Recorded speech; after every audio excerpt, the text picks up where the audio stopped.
में तो माननीय प्रधानमंत्री जी ने जनधन योजना शुरू की थी। जनधन योजना बैंक में अकाउंट खोलने की योजना थी।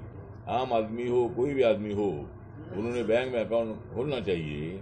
तो 2014 में योजना शुरू हुई थी, तो अभी 2023 तक कम से कम 49 करोड़ 48 लाख 83,000 49 करोड़ 48 लाख 83,000 इतने लोगों के अकाउंट पूरे बैंक में खुले हैं।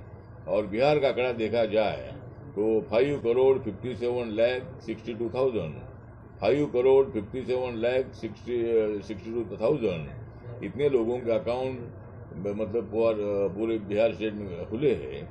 प्रधानमंत्री मुद्रा योजना शुरू हुई थी 2015 में, और ये योजना ऐसी है कि 50,000 रुपये से लेकर 10 लाख तक बैंक से लोन लेने का ये मतलब मुद्रा योजना है।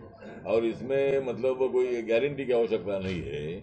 तो जो भी नौजवान अप्लाई करेगा उसको बैंक ने लोन देना चाहिए, उनको तकलीफ नहीं देनी चाहिए।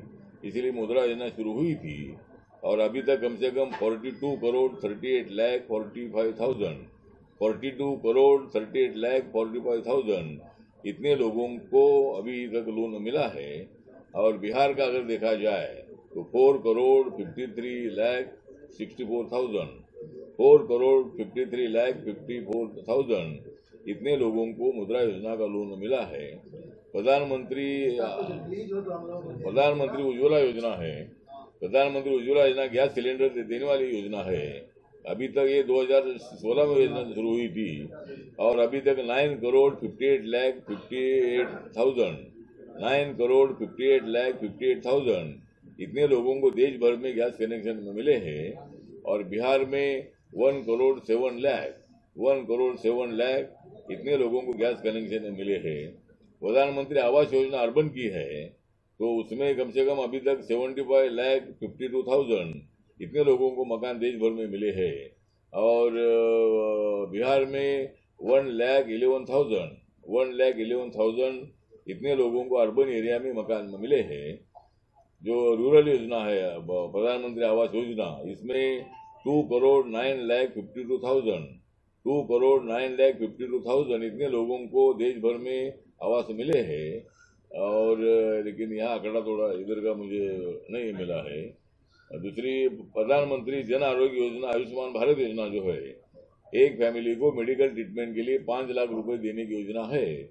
और ये योजना 2018 में शुरू हुई, और अभी तक 5 करोड़ 29 लाख इतने लोगों को इसका फायदा हुआ है।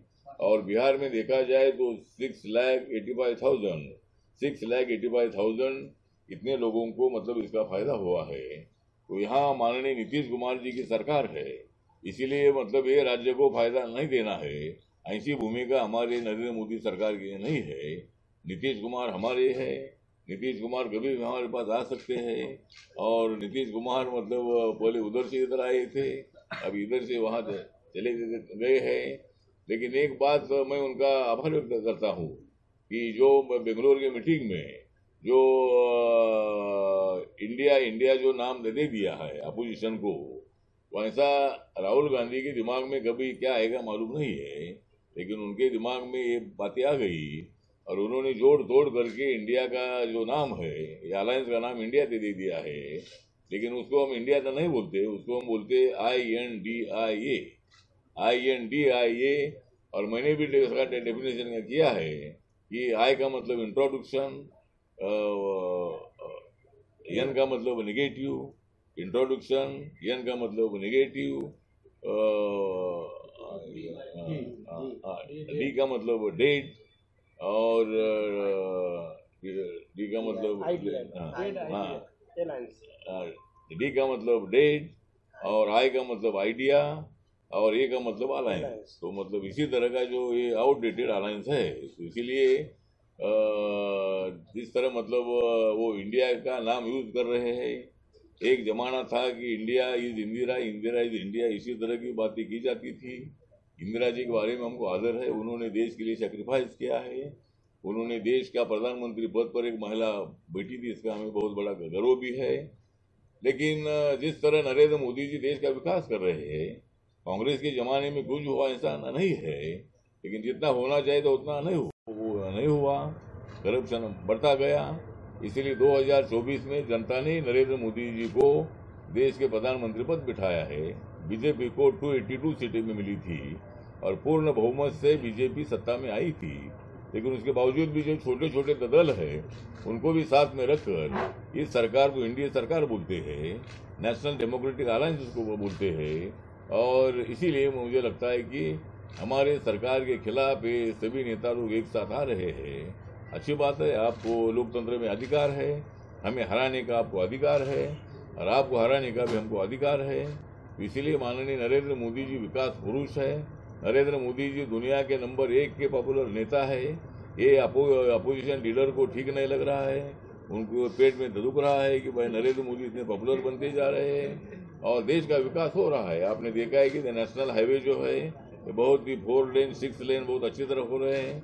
हमारे नितिन गडकरी जी उन पर ध्यान देकर काम कर रहे हैं और देश के विकास के लिए हम पूरा हमने काम किया ऐसा नहीं बोलते हैं, लेकिन हमारी गति विकास के दिशा से है। और अगले 5 साल अगर हमको मिलेंगे देश के तो दुनिया की इकोनॉमी में हम 10वें नंबर पर थे, अभी हम 5वें नंबर पर आ गए हैं। और 2024 में अगर हमको और मौका मिलेगा, 2024 में हम 350 से ज़्यादा सीटें हम जीत सकते हैं।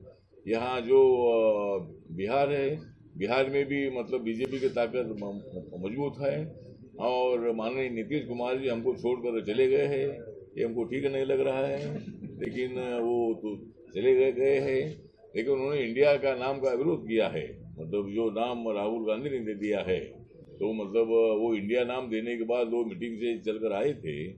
तो हमारा निवेदन है कि भाई दोबारा मुंबई की मीटिंग वो उन्होंने नहीं जाना चाहिए।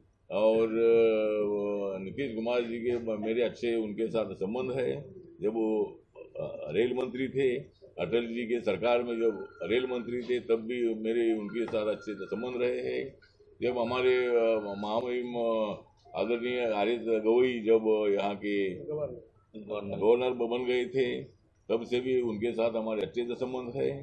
तो उनके वो सोशलिस्ट नेता है वो, इसीलिए उनके बारे में हमको जरूर आदर है। लेकिन अभी वो वहाँ चले आरजेडी के साथ चले गए हैं। तो मेरा सवाल इतना है, वो आरजेडी के साथ आपको जाना ही था तो फिर हमारे साथ क्यों आना था? तो इसके बोले उनको छोड़कर आप इधर आए थे, तो अभी आप उधर चले गए हैं तो ठीक बात है, जो आपको करना है कर सकते हैं। लेकिन राजनीति में ऐसा होते रहता है। लेकिन हम बिहार के खिलाफ नहीं है, बिहार की जनता हमारी जनता है, बिहार के लोग हमारे लोग हैं। और बिहार में गौतम बुद्ध ने समतावादी विचार प्रणाली पूरे दुनिया को दी है और जो बुद्धिज्म यहाँ पर पैदा हुआ था वो बुद्धिज्म 55 देशों में चला गया है। मतलब ये बुद्धिज्म इसीलिए बिहार की जो भूमि है और बिहार के लोग जहाँ भी मैं जाता हूँ वहाँ मुझे बिहार के लोग नजर आते हैं।